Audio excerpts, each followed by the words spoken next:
Recording's in progress. So the, please hold while we click away here real quick. Apologies for the technical issue. All right, got it. Zoom wanted to make sure I knew the meeting was recorded, even though we're the ones who said to record the meeting. So I hope you guys all had a chance to do the card sort activity through the Miro whiteboard this morning. And we had a table here for those in person for the card sort activity. It'll be available after the talk. Feel free. The concept, there's no right or wrong answer. The activity is there are cards with tasks written on them. And do you think it's a human task, human workforce task, or a digital workforce task? Put it into where you think it is. This is an opportunity for you to start questioning. Why do we think writing a job description is a human task? Does it have to be? Can it be a digital workforce task? Is there a blend of both? The exercise isn't about being right and wrong. It's about challenging your assumptions of everything is either human or everything is digital. Reality check, things are usually both. There could be a human element, there can be a digital workforce element. It's not an either or scenario. In manufacturing, Annie said it in the opening, this isn't your first rodeo, right? You've done this before. The key thing here is industrial revolutions. Manufacturing's been at the root of this. You know, manufacturing has really been an initial mover on many of the industrial revolution that we've had throughout history. And so when we think about, well, so what? Like now, why are we talking about this right now? We're talking about this right now because there's this concept of Industry 4.0.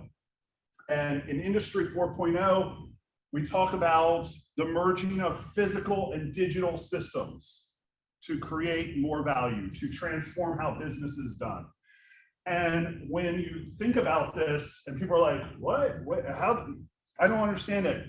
Think about what just happened this past year. Digital and physical experiences merging. Your in-person meetings just all went to Teams. Digital and physical experience merging, okay? Your robots in manufacturing being able to communicate with your humans and say, here's what's going on, to create a complete process that it's not just your robots do something, your humans do something, everything's totally disconnected. No, it's connected, it's an ecosystem. What I hear often when we talk to people about Industry 4.0 is people say, oh, we're so far behind. I talk to manufacturing, I hear how they're behind healthcare. I talk to healthcare, I hear how they're behind, manufacturing. I talk to government and I hear how they're behind everybody. That might be true. But in the other cases, everybody is chasing everyone else. And this mindset of being behind is because people are looking at Apple and Microsoft and Amazon. And you don't have to be those people, okay? In a recent Factories of the Future report from MIT, the research found that a lot of companies are chasing this Industry 4.0, this digitizing of what they're doing, how they do it, creating more efficiencies, connecting up processes digitally and people, and the capability to be more agile in their business. And one of the key findings is there is no right answer. Nobody has created a model to say, this is how to do Industry 4. Not even close. People are still experimenting. Okay, so if you're in an experimenting mode, you're not far behind. Now, when we talk about all this stuff, it sounds very tech heavy, very technology heavy, but it's more than technology. It's a lot more than technology because your workforce has to be empowered by that technology or you face the downside of this chart. In this chart, this is from the New York Times and the Bureau of Labor Statistics. What we're seeing here is number of quits, how many people are leaving their jobs. And what we see at the top is the number of job openings. And what we can see, you don't have to worry about the numbers on the left as much as look at the trajectory of the line. We are having more quits than we have ever had in the past 19 years. And job openings are higher than ever. People, what's that? This is everything. So the key here to take away is we have lots of jobs open. We need people to fill them. We have people leaving their jobs because COVID challenged people to think, what am I doing? What am I doing with my life? Is this really what I want to be doing? These employees, this workforce, are looking for companies with purpose and values that align to them personally, and they want to engage. And when they're saying, yeah, that's not where I am today, they roll out. How many people here, feel free in the chat, comment, know how difficult it is to find a replacement person and bring them up to speed super fast? Projections of 7 to 12% of the salary are spent in bringing a new person up to speed. That is a lot. So this quit number is bad. We don't want people to quit. Good thing technology is here to help you. And not by replacing those people so you don't have to hire them. No, through elevating your humans and your business. Your workforce is the root of your business. You elevate them, you elevate your business. And you can do that through automation and artificial intelligence. And you do that through engagement and turning the implementation of these technologies into opportunities for reskilling and upskilling in a way that creates employee engagement, that people want to stay at your business. We're going to get deeper into that in just a few minutes. So not only are these technologies transformative in how you do business, they're transformative in your ability to keep the talent you have and transform them into the workforce that's going to help your company grow in ways you can't even imagine. From a McKinsey consulting report, this came out 2 years ago. And so we all know what's happened in the past 2 years. Some things have changed, just to kind of put it mildly. 45% of activities, keyword, activities, not jobs, 45% of activities individuals are paid to perform can be automated by adapting currently demonstrated technologies. I'm not big on reading slides, but this one is super important, okay? Because what this is telling us is almost half of the activities, again, don't think in jobs. People talk about artificial intelligence taking jobs. Wrong model. Don't think like that. Think about the tasks. That's why our card sort activities are tasks, not jobs. It's not the job that gets replaced, it's the tasks. But if half of them can be done by currently demonstrated technologies 2 years ago, where do you think we are today? Mind Over Machines' research and the World Economic Forum concurs with their own independent research. It's more like 60 to 70% of activities can be automated with today's technology as of last year. So as we talk about these topics, you know, and I'm looking at my Zoom people because I like to see your faces as we talk and present. As we talk about these technologies, I challenge you to think in tasks, not jobs. Artificial intelligence is not humans. Everybody understands that, right? Unless there's something I don't know. So it is a technology, it's a tool. So let's do a quick reality check. All right, reality check. People are still in experimenting mode. Reality check. A lot of what you see in the news and media and in science fiction isn't real. It's in the laboratory or it's a concept, okay? Science fiction, there's a great quote I love, that art drives technology. Art inspires technology and technology enables art, okay? If it wasn't for creative writers and science fiction writers, I don't know that we'd have the imagination to push ourselves into this future that could be really cool. But that doesn't mean that's where we are today or where we're going. The idea of bipedal robots like wandering around and helping us out, it's cool in movies like iRobot, but why would we make a robot so inefficient as to be a bipedal human? What? And really, do we want efficient walkers like spiders crawling all around us? That's creepy. So we need to figure out what's the reality that we want here, because we're not there yet. Nobody's there yet. Industrial revolutions have been about every 100 years until the third. The first industrial revolution, surprise, surprise, starts with manufacturing. The mechanical loom for textiles, big transformation in how the workforce works. But we get into, and that's a technology, right? The mechanical loom is a technology. It enabled the workforce to transform. Electricity, now factories can be 24/7. We got lights we can run. Mass production is not a technology though. That's a way of working enabled by technology. I really highly recommend anybody to read biographies about Milton Hershey and how he was leveraging mass production in just very creative ways. Everything from the milk supply source all the way through how he came up with ideas. Mass production was the model. Very cool stuff.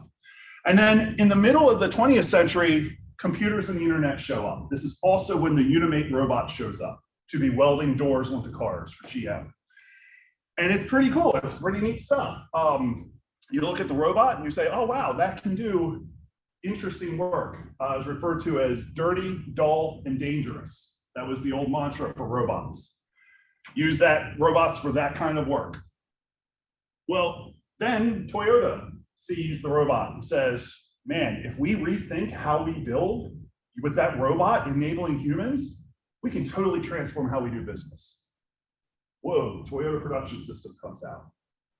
Lean comes out. Six Sigma starts coming. And now how we even think about manufacturing is transformed, not by the technology, but what the technology enabled us to do, what it enabled humans to do.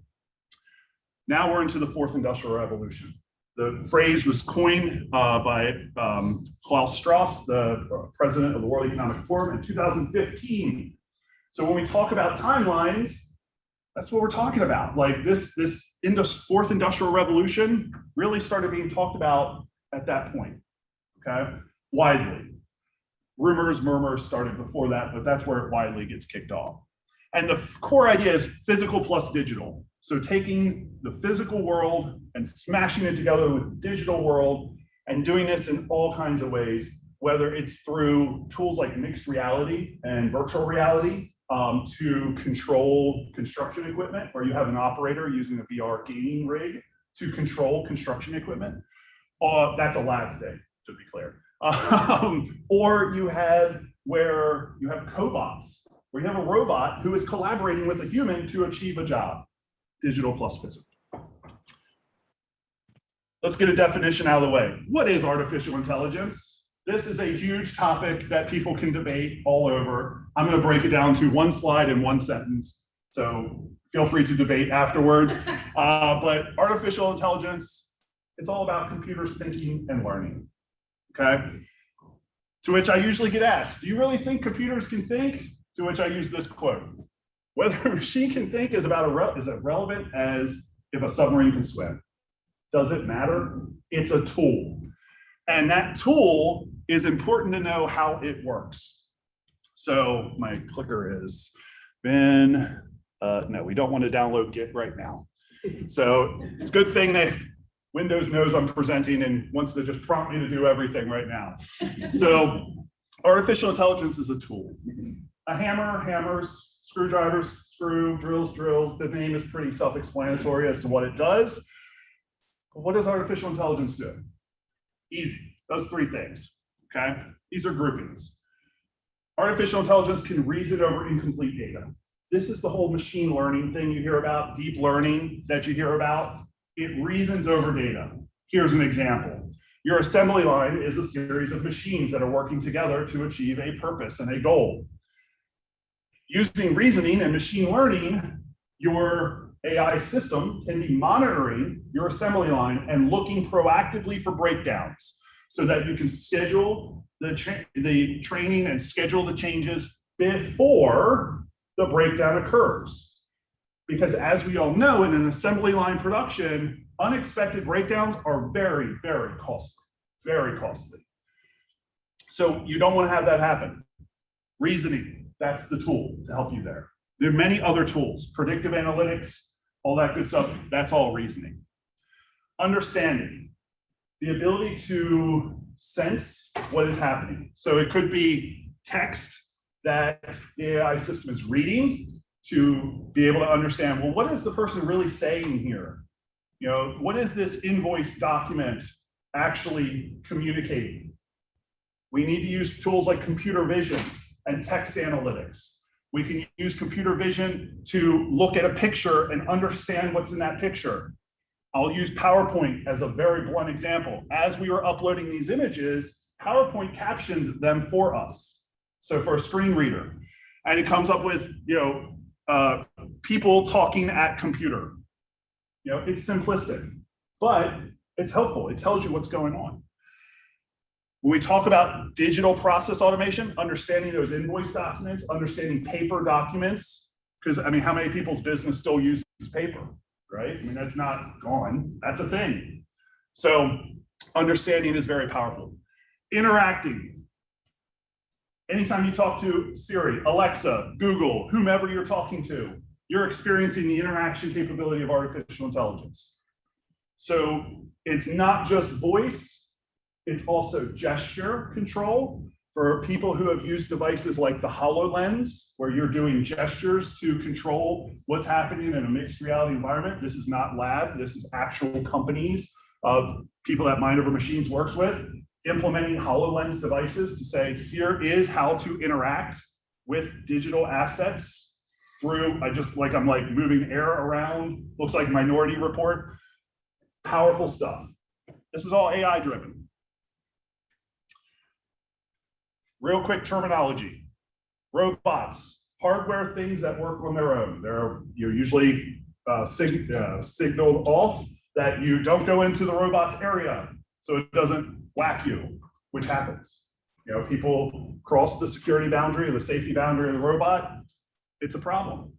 So robots, physical entities moving around, usually you imagine it like the arm that picks up stuff and does stuff, welds stuff. Cobots, these are robots designed to work with humans. Co is the key word there. Work together, collaborate, co-bot. Then there's bots, because we like to be confusing in the technology industry. Not ro, not co, just bots. Bots are software robots, software automations. They can interact with a computer just like a human interacts with a computer. And they do that through this technology referred to as robotic process automation, RPA. RPA is teaching a computer how to use a computer like a human. Click here, copy paste text from there to here, calculate this information, look at this picture, copy and paste the text from that picture into this system. That's what RPA does. It allows you to automate your digital processes. Okay. Last definition. I don't want us to be bombarded with definitions, but I want to make sure we're all using the same terminology. We're going to talk a lot about what we call WAY. This is Mind Over Machines framework for how to approach problems.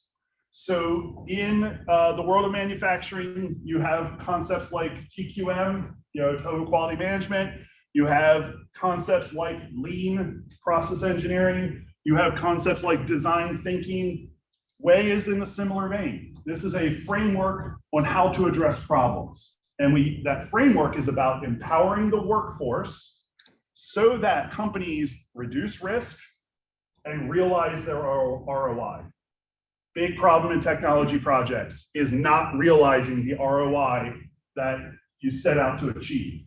We're going to implement this CRM because it's going to yield this savings or this optimization, and then it never does. And one of the most common reasons, as we're going to see right here, is people forget about the workforce. I like to say jokingly, they vomit technology on their teams because it's like technology. Here you go, and everything's great. You're going to be able to pick this up and run with it. No, it's a workforce. You got to teach them, train them, bring them up to speed, get them on board, not just drop it on them and roll out. Okay, 50% of RPA projects fail, according to Ernst & Young. Why is that? Two main causes. One, no clear objectives were ever set for the project. So how do we know if we were successful? Two, the workforce wasn't engaged for the actual adoption and change of what was being implemented. So think about that. You're spending all this money on a tool. You don't engage the workforce. You drop it in, roll out, expect good things to happen. What do you think is going to happen? It's not going to be good things. WAY is our framework to make sure that you're in the good side of that 50% where it is successful. So to that end, Mike Rolfs is here with us, and he's going to tell us a story about how one team was able, through one process, to get 50 hours back into their business a month. So Mike Rolfs, are you with us? I'm here, Tim. Can you hear me? I can hear you. Can you guys hear okay? Awesome. Take it away, Mike. Okay. Well, thanks, Tim. My name is Mike Rolfs. I'm a senior advisor with Mind Over Machines, and I'm kind of doing the Ryan Seacrest thing here. I'm here in person, but out in the lobby doing the virtual hybrid thing. I think he was way ahead of the game for us. So it's a pleasure to talk to you about this solution we came up with for a top Maryland company. They faced millions of dollars of transaction backlog, and I'm sure other companies run into this too in their finance systems. It was a heavily manual remediation process that was really burdening the people who were actually doing the work, the workforce. So we approached this in a way where we dealt and communicated with the leadership to get the buy-in so that we can enable them to be successful, as Tim was talking about with the Ernst & Young study, to make sure that everybody had buy-in. Everybody was on the same trajectory to bringing value to the organization, whether it was managers, leadership, or the actual people doing the work. So we started with an initial department to try to take care of this backlog of transactions. So we started automating the transactions with two of the most common. So we did a very small subset of codes through an 8-week project from kickoff to execution. They've never seen success like this before in such a short period of time, which was very exciting for us. And the numbers were impressive. Just in 1 week, they cleared their entire backlog of around 200 transactions, which increased their speed to revenue. They actually got money back sooner so that this stuff wasn't sitting and festering within their financial systems. The bot that we produced is now processing up to 245 transactions per day versus the humans that could only really process about 50. So you can see that's a huge increase in productivity. It was about a 93% cost reduction in the process by automating just those two specific codes, and we're looking to expand into other areas where we found other business exceptions that really don't fit into the automation. So that's showing promise as well. And the organization now saves 50 hours a month through this initial automation pilot, just testing it out, just as a proof of concept. So the value gains were there, not only from a financial standpoint, but from a human standpoint. So since the implementation, the biggest impact to the business is now that the managers are able to concentrate and give more time and training and mentoring back to the workforce.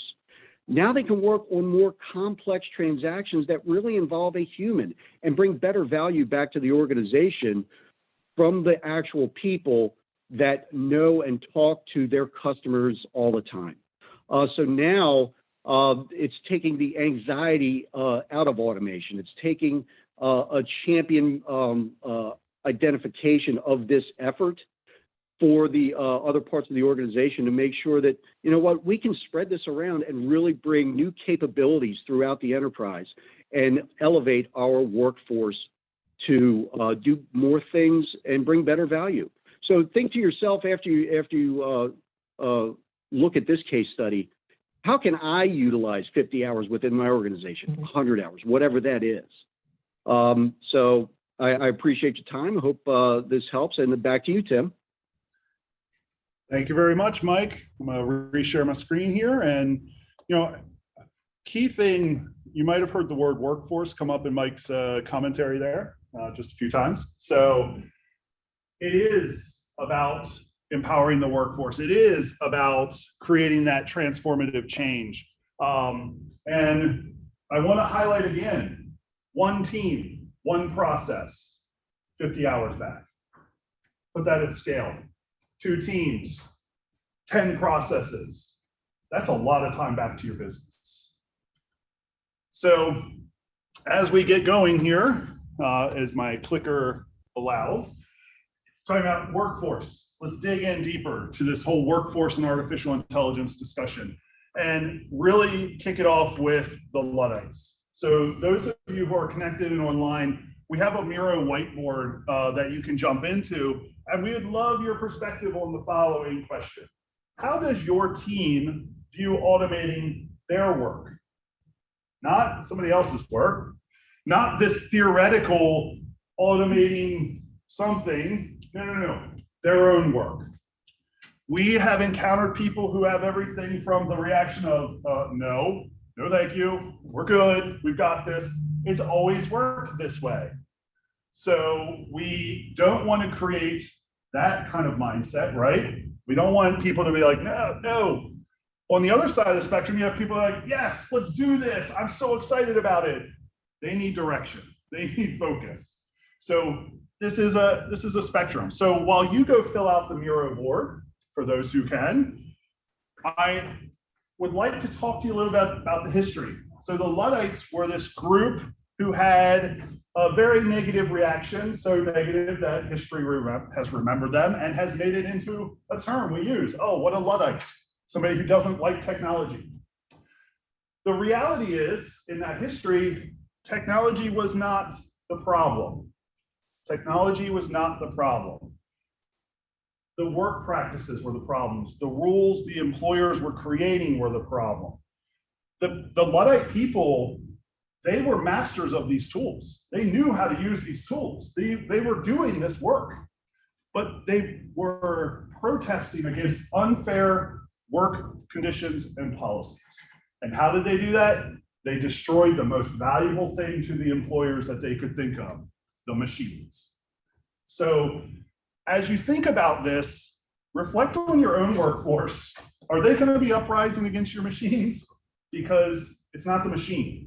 Don't look at the machine. That's not the problem. Use the lesson of the Luddites to reflect on how are you bringing automation and artificial intelligence out to your team. These reasoning, understanding, interacting capabilities. How are you bringing that out? I love this quote from Sir Richard Branson here. Train people well enough so they can leave, treat them well enough so they don't want to. Automation and AI are an amazing opportunity to do this because it's new to everybody, right? You are probably not going to come into your office tomorrow and say, we're going to implement RPA as an example. And somebody says, yes, I've done 50,000 RPA projects. I've got this, watch out. Here we go. No, it's new. And when I say people, I'm not talking about IT. All right, this is talking to people outside of IT. IT does not control your business. They enable your business. They help you have great imagination for what you can do with your business. They are a powerful partner in your business. But that's not where innovation starts and stops. Innovation is all over your business. So using automation and AI as an engagement tool. Okay, we're going to go talk about what are these technologies? Because a lot of people are probably not even going to know what's out there. So now you have a training opportunity to say, okay, here's what's out there. Here's what people are doing with these things. Here's how it works. What do you think about this? How could we use this? That's a powerful engagement discussion. What can we do with this? What do you think? How does it work? And again, this isn't about going out and saying, oh, I saw this news article in Forbes and by this guy, Tim Culp, who is a really nice person. But being able to say, here's this article, let's have a discussion about it. Okay. If you ever send an article about artificial intelligence and workforce to somebody, please follow it up with, let's discuss this. This gives me some ideas. I'd love to hear your thoughts on this. Don't just throw it over the fence. That freaks people out. And we're going to talk about that getting freaked out more in a moment. So use it as a training opportunity because innovation comes from your people, not from your technology. Okay. Mass production didn't come from electricity. Electricity enabled mass production. Artificial intelligence is not innovative in and of itself. What your people do with it, that's what's innovative. That's the creative process. And innovation only happens Lots of research around this, lots of brain science studies. It only happens when people feel mentally and emotionally safe. So doing automation to someone, innovation just dies. It's done. All right. Engaging people, having conversation, making it clear. This is to empower. This is to lift up. Now you've got good stuff here. We're talking about cultural behaviors. All right. Can you go implement a chatbot tomorrow? Yes. Bot Society is a great tool to go and create a chatbot, no code. You just type in what you want the chatbot to say, export it out to Alexa, you're ready to go. How are your team working with that? How's that bot going to hand off to your humans? Are your humans going to have the input to say, I need the following pieces of information? Because, you know, some of us technology people get really excited about new technologies. I saw a couple smiles. I know who you are. And when you get out there, we're like, oh, check this out. I did this awesome thing and look how great this is. And you show it to your business people and they're like, oh, what do we do with that? Oh man, as a technology person, you think, oh, this is so, how can you not be excited about this? Well, because you never got their input. They don't care. Like they've got so much other stuff going on. That's their challenge. So engage your people. That's where innovation comes from. Talking about engaging people, let's do a real quick story about cultural baggage. Okay, cultural baggage. This particular company, manufacturing company, had a giant brainstorming session with the leadership team. All these innovative ideas. There's air quotes there in case you can't see me. Innovative ideas of, oh, we're going to do all this stuff. It's going to be amazing. Our workers are going to have so much available time and they're going to do all this stuff. And bleh, technology all over the place. You know, this vomiting of technology. So how do you think the workforce reacted to that? Anybody? Not good. Not good. Not good. So not good that when the company had another round of genius ideas, the workforce said, no, thank you. And they said, no, thank you with quitting and leaving. And again, go back into your manufacturing business and think, how hard is it to go get replacements? Right now, anytime in the near past, like it's not easy. So the company said, wait a minute, what's going on? Cultural baggage. All those new ideas, I don't want you to do it to me again. All right, I'm good. We don't want that. Resistance was heavy. One of the quotes from the executives running this was, everybody's a roadblock. Well, of course they are. You trained them to be roadblocks. So what'd they do? This particular initiative actually was a cobot that they wanted to put in to work with the team. And it was going to have a significant impact. And so what the leadership team did was put the cobot in the lunchroom for people to go play with. Go check it out, go try it out, see what's going on, see how it works. And people did. Meanwhile, that same leadership group found the influencers. Who are the people that if we get them on board, everybody else is going to get on board? If you take very little away from this talk today, take that away. When you want cultural change, find your influencers. Innovation is a cultural change. Get your innovation influencers on board, help them trumpet the message. So this company formed work groups with those influencers running the work groups, not the executive team, not the IT team. In fact, in this case, it was people in the business. Lo and behold, that friction ends. And people are like, no, this could be a good idea. So the business implemented this as its standard practice. New ideas come in, we introduce it to people, we get them familiar with it, we show them, they play with it, we challenge them to play more with it, we get the influencers engaged, the workforce brings the innovation. Okay? So how do you get started?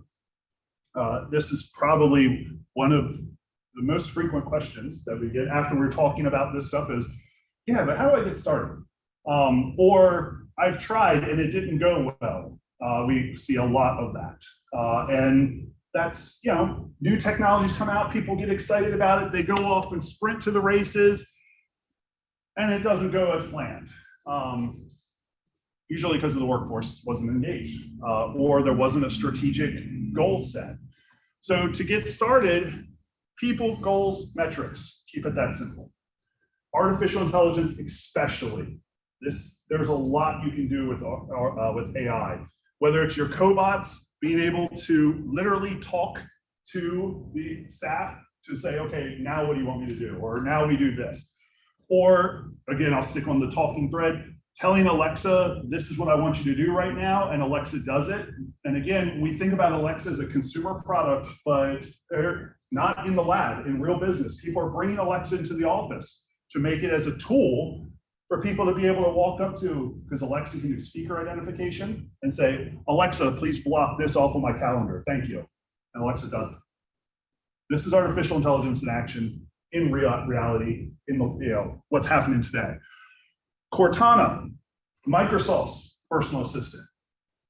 You might get emails from her already this morning. Hey, we saw this time on your calendar. You might want to block it for some time to learn. Or, hey, you want some focus time? I'll block that out for you. That's artificial intelligence. Now, how many people had a discussion of how do we use this? Like, how do we make this really impactful for our team? They just kind of let it happen a lot of times. Oh, isn't this cool? We'll just let it go. Well, what do you think happens when you want to do a bigger challenge? Because people just start ignoring that email from Cortana saying, oh no, it's stupid. Why will you get that email? It's such a waste. Another email for me to delete. Well, here's how you can use it. Here's how it can empower you. Oh, well, that's different. So engage your people. Get an executive sponsor. Get your workforce engaged. The executive sponsor's got to drive it. You got to have one person who is saying, this is a real thing we're doing as a business. We're putting it as a priority. We're focused on it. Get your workforce enabled or engaged. What do you think we should do with this? How can we use this? How can we make impact? Goals. Set realistic goals. We have probably all heard SMART goals: specific, measurable, attainable, realistic, time bound.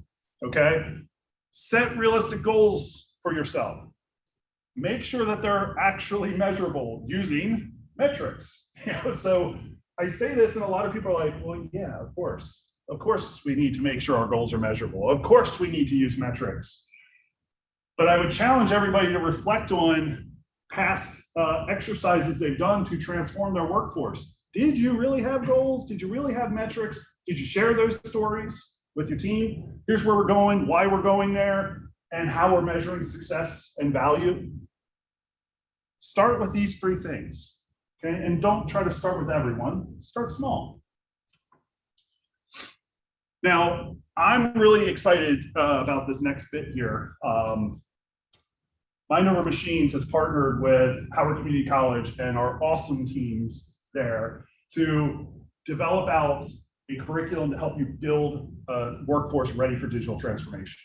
So we have stepped back and said, okay, what are the skills we need for Industry 4? What are the skills businesses need? How do we become transformative for people to be innovators in every role? And so we have been working on a great curriculum for this. We will be talking more about it this summer. All right, so I'm super excited about that because we do hear often, well, do we have the people for this? Like, how do we get people trained up? Oh, so great partners. We got an answer. So stay tuned, more coming on that.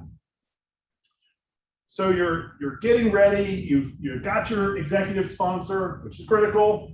You've got your workforce engaged, goals are set, metrics are identified, and then you get started running, and what are the things you're going to trip over coming out of the gate? Three things that we see most common people trip over. Cultural baggage, number one. You've got to get your people into a mindset of, this time it's going to be different.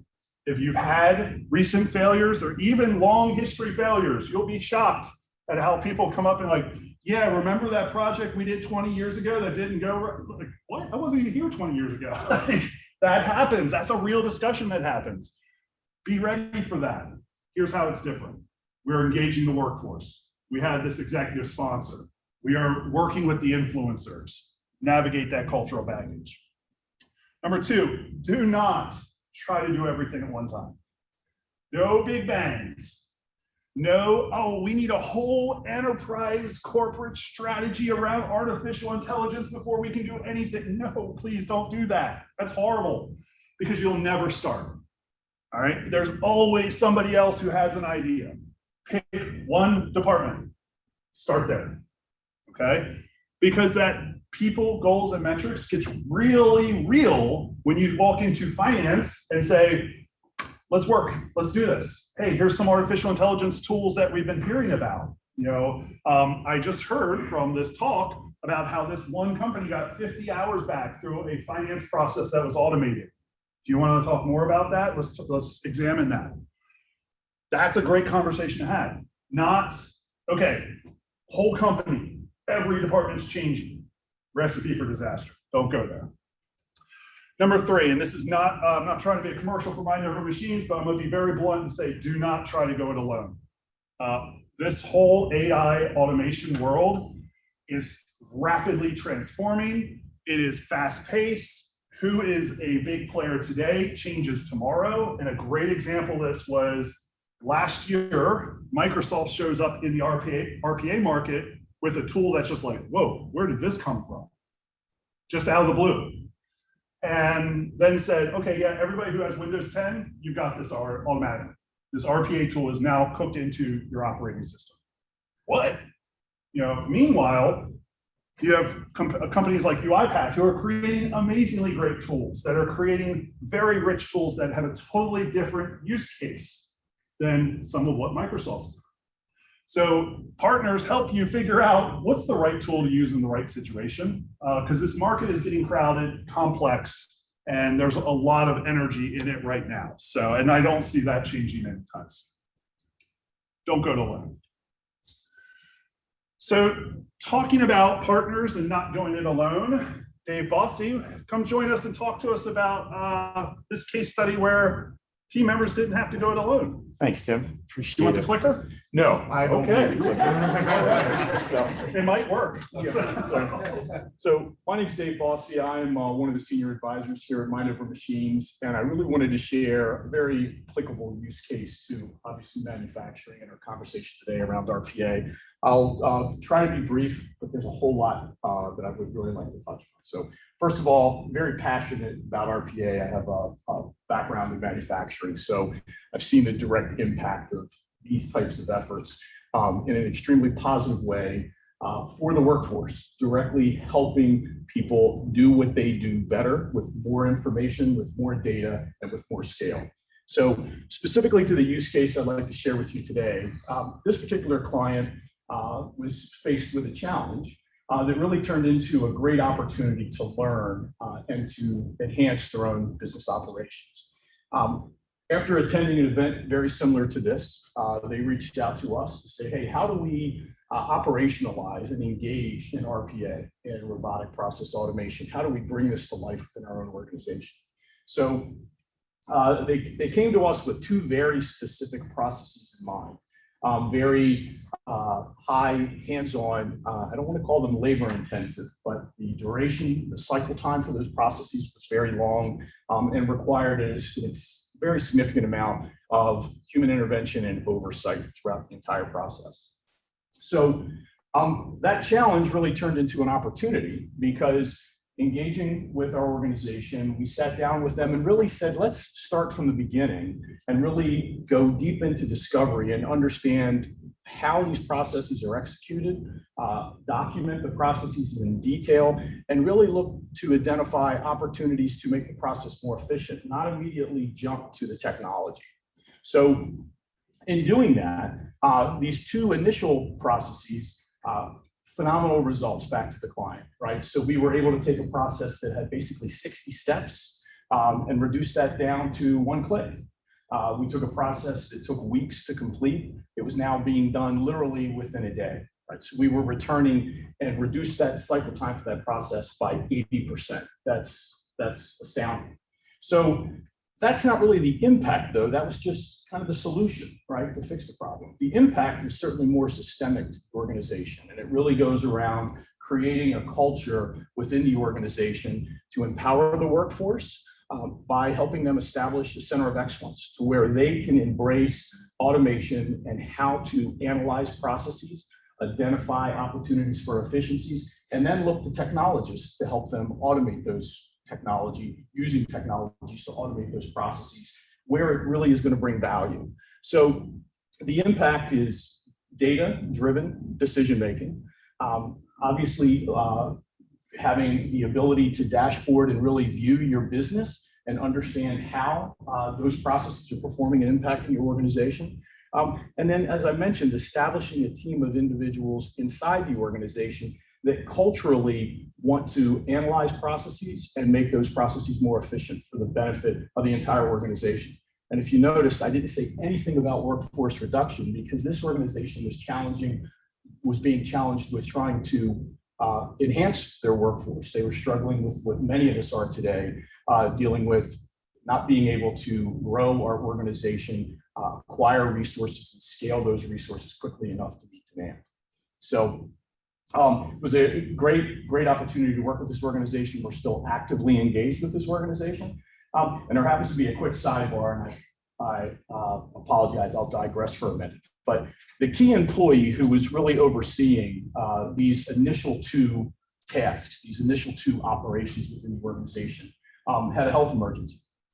And because of the automation that was put in place, the employee was actually able to step out of her role and focus on her health and recover, knowing that these key aspects of the business were continuing to run. And the other employees were able to rally around that individual, not so concerned about this critical key function that had now been quote unquote automated, but leveraging that information to help them continue to evaluate processes and run the business. So minimal impact, great story to tell, more so on the humanistic side, because this is not, again, about reduction in workforce. It's allowing the workforce that you have to do what they need to do smarter and provide more information for your business. So apologize for the digression, and thank you all very much for your time. Thanks, Dave. Okay, so the healthcare example I love. The healthcare of the employee, that they could focus on getting better, that the process was taken care of. What I would challenge you specifically in manufacturing, one of the significant workforce challenges is a wave of retirements that are coming up and all the knowledge about to walk out the door when they retire. Look at automation as a way to capture what is happening here. How do we leverage it? What can we do with this? And use it to upskill and train your younger workforce. So lots of opportunities here. Very good story. Thank you, Dave. So I want to challenge you to think about, for your business, what could you do? What could your teams do with 50 or 100 or 200 hours back? We said, okay, here's 200 hours back. We heard in our very first example that the managers were using those hours back to train up the younger staff, to train them on more complex work issues. We heard in Dave's story about how that process being automated allowed for other people to support the team member when they couldn't be there. So these hours really add up, really create an impact. And if I can't inspire you with, say, just imagine what you could do with these hours, then I'll just remind you, you're not the only one looking at these things. So don't wait until your competitors answer what they could do with that time, right? Because this is transformative technology. This is transformative to your business and workforce. And when we think about healthcare as a benefit, right? That made a lot of sense when we have like healthcare, and that's a critical aspect, and we do these things. But now it's kind of like, well, of course there's healthcare in that job. Imagine saying, oh, we have an amazing reskilling program. We have this awesome upskilling program, and you're going to be able to work with artificial intelligence systems and take that throughout your career. Well, really? Tell me more. That's the future we're heading into. These are competitive, not just for your clients and how you operate, but for your workforce, for those who will come and join you. The world has moved on. For many years, We've been building to this like, wow, technology can do all these things. Wow, the workforce is changing. Wow, how business is changing. Yeah, we do business is changing. The acceleration of business is changing. COVID-19 threw rocket shoes on that. And now it is like, boom, here we go. Hold on, because things are going so fast with no sign of slowing down. So don't wait. Get those hours back. Get that time back to your business so that you can create the business that you want for your future, create the workforce that will stay with you and be empowered to create their own futures and be engaged. So you don't have to go hunt for more workforce team members. You have what you need. And then finally, we've been talking a lot about automation and AI. It's not just technology, right? Technology and mindset. Automation is a mindset. It's not just snap this tool in and you've got automation. We've talked a lot about RPA because that's an easy technology to come and put with your workforce, engage your workforce. It's an easy transformation compared to, we have this whole new design model using predictive analytics and all. People are like, whoa, what? And it's harder to grasp. RPA is an easy entry point, but that technology is a collaborator, not just a tool. Your digital workforce is a real thing. Your robots, your cobots, your bots, that's your digital workforce. They work for you, you don't work for them. And it's not just a tool, it's a collaborator. So partner with it. Thank you all for your time today. Thank you to our partners for your support and giving us the opportunity to talk to the group here. Annie, I turn it back to you. Thank you so much, Tim, for that presentation. And really, we've only just scratched the surface here. So if there's anything to be taken away from this, really, there's three things to think about. And that is the personal workforce journey that people are going on and our future workforce coming up. That's why I'm so excited about our partnership with Howard Community College to be developing the Citizen Developer Curriculum, which we'll be talking about more as a way to empower your workforce directly. There's also the strategic journey that needs to be taken in aligning human roadmaps with technology roadmaps. And, you know, based on our partnerships with people here, we're very excited to be engaging in those conversations as well. And then there's the tools, like Tim was talking about. And it's not necessarily you working for the tools. The tools are working for you. And you have to have adoption. You have to be engaging your workforce. So as a courtesy, we'll be following up as these hybrid events go. I really want to make sure we're soliciting feedback. I'm going to have Dave and Mike be following up, understanding where people are on their journeys and how we or any of our partners can help you through this journey. And I think I just kind of muted myself a little bit by putting that piece of paper there. Anyways, we are going to have some time for Q&A. I'm going to man the chat back here for Q&A, so I'll be there in about 20 seconds. Do we have any questions in the room for Tim or any of our partners? Yes. My name is Manoj Jha. I work here for Advancement Strategy. I'm a former engineering professor. I have a lot of AI in my life and also analytics. So I see a great opportunity because I evaluate a lot of tools because different companies say, you know, everybody claims their product can do this. Yes. So your idea is great, and I see a lot of collaborating and keeping up opportunity of the projects that we are going after.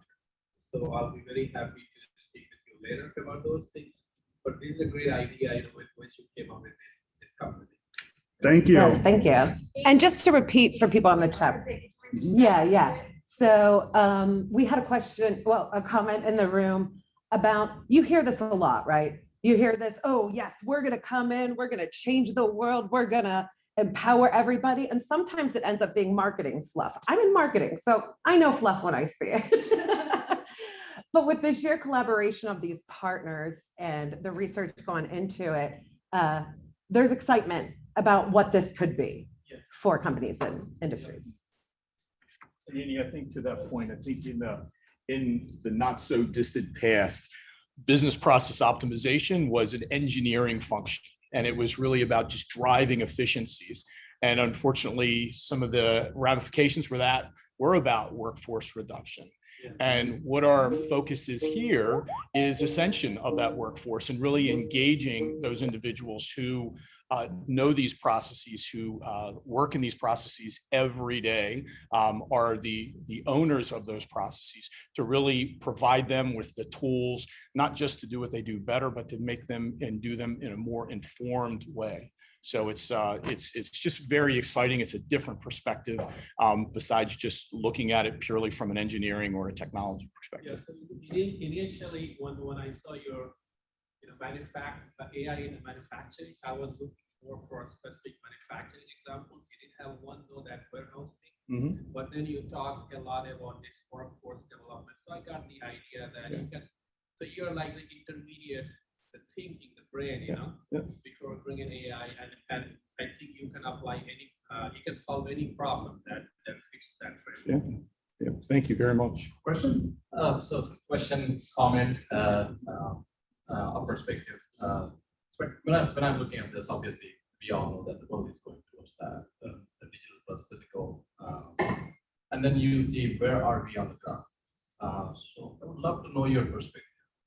When you are working with a company, and the company in their mind, when they are talking about the continuous improvement, it is the Jeffrey Likers of the world, it is the Goldrats of the world. What is continuous improvement? It is doing those conventional tools that we have from Toyota way of working, or we have more advanced in terms of, let's say, area constraints. And this seems like the platform for advancing all those ideas. But the larger, leaving the Amazons of the world, leaving the Teslas of the world, how do we get to the larger portion of the manufacturing industries, whether it's a job shop or the mid-size, to use this as a part of the continuous improvement strategy? I mean, do you come across the roadblock where it is like, and this is for the technology nerds, and then Yeah. Repeat the question. So I will. So the question is, when we talk to companies about, way and our approach to problem solving, is it shuffled to, well, that's for the technology nerds. That's not for continuous improvement. That's not for the business people. And what we actually hear as we go in and we're talking to people is, normally how a conversation starts is a company will say, I have a problem, help me with this problem. Normally it's, we kind of talk about our 3 routes to a solution. Somebody has a process problem, a system problem, or a data problem, and they've come to us for help. We use our WAY principles, which in the room, we have the digital signage talking about our WAY principles. And with that lens in mind, we start having the conversation. We've gotten numerous comments of like, where's your deck? Where's your pitch deck? We're like, well, we don't do pitch decks, we talk. Shocking, I know. We're not just gonna throw technology all over you. And in that conversation, we ask questions like, well, what are you trying to do? What's your strategy? And continuous improvement comes up. We're in this initiative, and here we're focused on this, and we're moving forward. Okay, why? Well, because they said we have to. Well, so why? Like, what if you engage your workforce in a different way? Oh, I didn't think about that. Storytelling is one of our core aspects. And so, we have the advisors here talking about, here are stories that we have elsewhere. Today, we're talking about manufacturing. We do a lot of work in healthcare as well. And so when we go into healthcare, patient. You know what's a great patient experience? Not getting a bill you weren't expecting. That's a great patient experience. Does that happen at the doctor's office? No, that happens in the back office. And so one of the continuous, no pun intended, one of the continuous things that comes up is, well, wait a minute, this is back office. Like, we're looking at optimizing our front office process, our factory floor. Like, that's where we need to be really focused. Dude, it's holistic, man. You need end-to-end focus. And so this is one of the conversations that we really focus on. What's the business problem? What are the metrics? How do you solve it with your workforce? Because you've got the ideas. We will shepherd you through those ideas. We can bring you, here's how other people like, it's the Amazon, people like you solve problems like this. We can help you with that. But we also can come in and say, I know this is going to sound crazy, but what if you ran that like an emergency room? You know, what if you use that model? And same with an emergency room. What if you ran that like, you know, using Toyota production system? Oh, that's interesting. That's different ways of thinking. So we don't really nerd out too much. We don't talk about the technology all that much until that is there's a technology solution. Give me just one story for a moment. One of our healthcare providers, we were coming in and talking to about implementing RPA, because RPA just can go on top of what you're doing. So it's kind of an easy one to start with. We were talking to them about creating a digital worker who is going to process claims. And we said, you know, what'll be easier? Let's make sure we organize our claims so they're all in one place. This should sound pretty familiar to manufacturing. So they don't have to go, the bot doesn't have to look for claims. It's all in one place. You know, consolidation of work. This is your workplace. Oh, okay. So the healthcare codes, the bot was going to work on was in one place. What happened is that meant all those codes came out of everyone else's queue. Nobody else had that work to worry about. Immediately. Whoa, this is so much better because I don't have this black hole of time that are those codes. I don't have to worry about those anymore. The bot now worries about them. That wasn't a technology solution. That was rethinking the process. That was rethinking the solution. And that was the first step. That was the first win in implementing this technology. So as we talk about cultural baggage, as soon as that happened, oh man, okay, maybe we've got something here. The other thing is making sure that you are delivering on the business metrics. That it should not be, this is cool, check it out. Like as soon as we hear that come out of our mouths, we're like, sorry, like, let me pull that back. I probably am the biggest offender of that. So, but it's about business. So does that answer your question? Yeah, it does. One more follow-up question or somewhat related question was the methodology that you have shown. One good point was obviously when you said that do not take it out, do it in a baby steps. Makes perfect sense. Yep. If you were to choose the baby step and say the low-hanging fruit that you see taking the baby steps, Mm-hmm. do you come across something like, instead of going towards trying to figure out the value-added part, go to non-value-added part, go to transactional part, there is better adoption or better result? I don't know what your experience is. Yeah. Easy. Go to finance, start with revenue cycle. Hands down. Like, who's paying the bill for this project? Finance. So let's give them the best benefit right up front. And revenue cycle processes and activities, if you do the tax card sorting, you will see some. They're very manual, like click here, copy this here to there.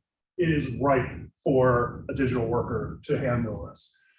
Once you get, and then you start getting the, oh, okay, this is really interesting. Now we can do these different things. You do want to make sure that we call it the question. Once this gets automated, what are you going to do at that time? You need an answer to that before you start, really. And it doesn't have to be this complex, like, oh, I'm going to do all this stuff. Focus on harder issues. That's an answer, perfect answer, wonderful answer. And now the question is vague of, well, what is a harder issue? Well, it's these things. What's the business value of doing those things? Mike was talking about the 50 hours back to the business and using that to work on more complex issues so that more revenue could be realized faster is what this company is doing. So we talk about where to start, finance in the revenue cycle. Next place, I would say go to HR, look at your onboarding process. Very manual. When I say manual, it's click here, then click here, then click here. Well, if you didn't have to do all those clicks and those papers and handing all this stuff out, maybe you could sit with the employee and say, here's what our culture is here. Let me tell you that. Let me tell you what, I always say, what's Pandora's box? Like, what is the thing you should never do here? Have that discussion. These are discussions you're enabled. So start in finance, hit your revenue cycle, get finance on board, move through your finance processes, because once you land and expand. I'm going to hit this process. Now, what other processes? And what we've seen consistently It's not the executives who say, okay, next thing we should do is blah, blah, blah. It's the workforce who says, you know what, let's take this over to there. And man, if we did that, we could focus over here. And the energy is just like, yeah, let's do that. So, do we have any questions online?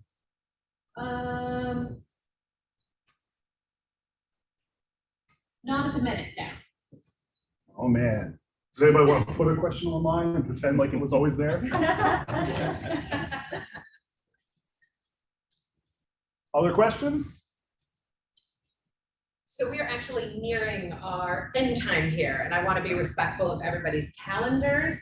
However, I also want to be respectful that we have tons of bagels and coffee left, so we're not going to kick you out of the room. We'll be hanging out for a little bit. Thank you, everybody, for attending, and thank you, everybody, for popping the camera here. We will be following up. There's more to come with all of this and our partnerships, and I hope everybody has a great day. Thank you, everyone.